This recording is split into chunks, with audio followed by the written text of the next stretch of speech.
I mean, me and Ice Cube, that's my, we good now. But the first time, like, when I came to New York and the song "The Bitch in You," which was, the Ice Cube battle with me and Cube, man, a lot of producers didn't want to produce that because, they was like, man, we ain't going against Cube, like, blah, blah, blah. Yeah, you wild, bro. But you tripping. They like, you tripping, bro. So, but Pete Rock was like, yo, I'm with it. Just on some hip hop. He wasn't, he was just like, yo, I'm, and I remember him. Spirit of the game type shit. Yeah, Spirit of the Game. I remember he took me, out Mount Vernon and like we went to this Jamaican spot, got some food, and then he said, he was just telling me the story. He's like, man, you was heated, bro.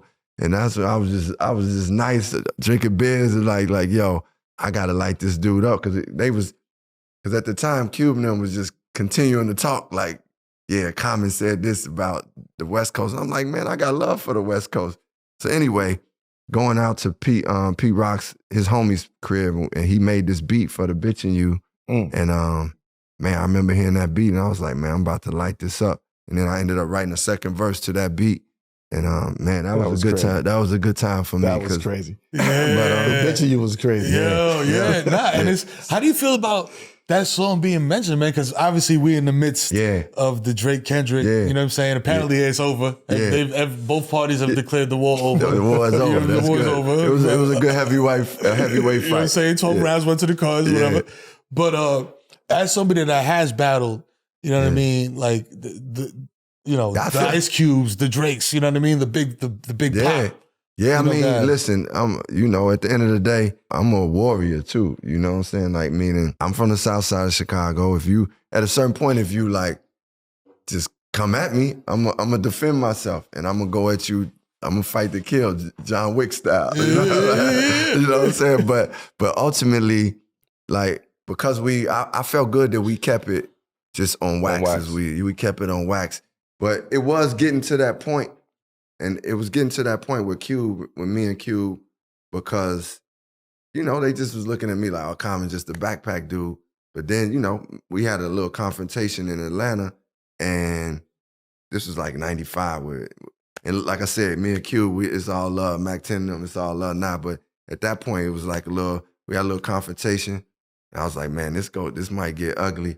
Yeah. And thank God for Minister Farrakhan, because like at that time, it was Biggie had just passed, obviously Pac had passed before him.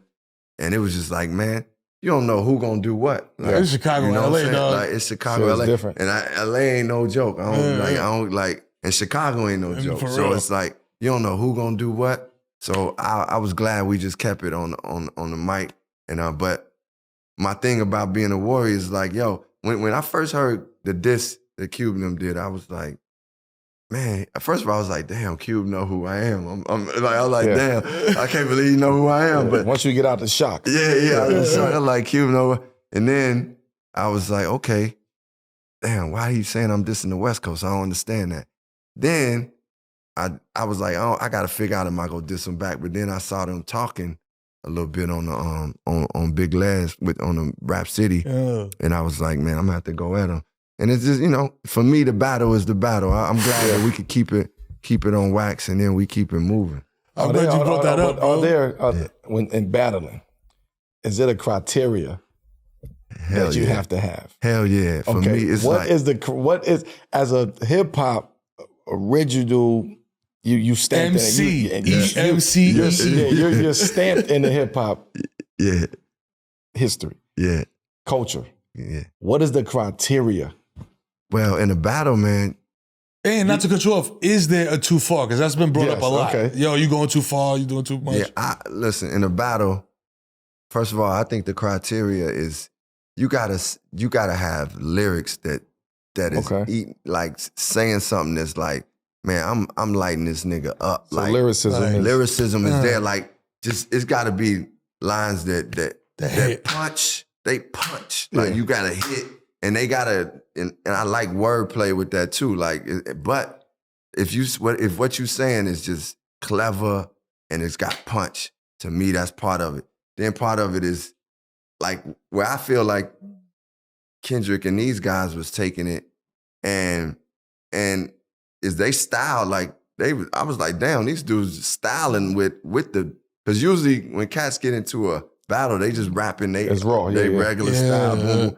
But these dudes were styling. So I felt like they was really like, it was a real bout with them, with Kendrick and Drake. But that being said, in any battle, you gotta, if you could drop styles on that shit, because that's what KRS was doing too back in the day with Boogie Down Productions. Yeah, he was dropping styles and dissing, like you couldn't help but say, like, what's the matter with you? So that's another level. And I still think choosing a dope beat matters too, because you want people to be like, just rocking that shit, like boom, like DJ throw it on in the club type shit. Yeah, like if you can get it in the club, that's a win-win. but you want niggas to be like, okay, damn, this beat cold. Like I think Jay did good when he was choosing, ROC was running that beat was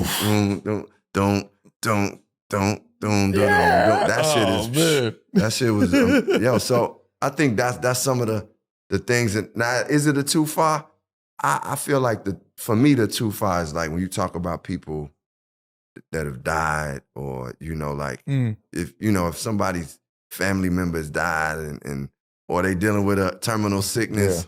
I think that's, for me, that's just me. Family is off limits. Yeah. I mean, when it come to that level, I ain't gonna really go too much at family, but I ain't gonna be a hypocrite. I did on the Drake joint said something about, but I was playing on words, saying son of a bitch, something your father is, but I didn't think about going to the family because I wasn't, for me, I ain't have all that information and all that. But I gotta say, the stuff they did, I wasn't like, for me, I wasn't like, this is too far. I just was like, damn, this is really incredible battle. You said, damn.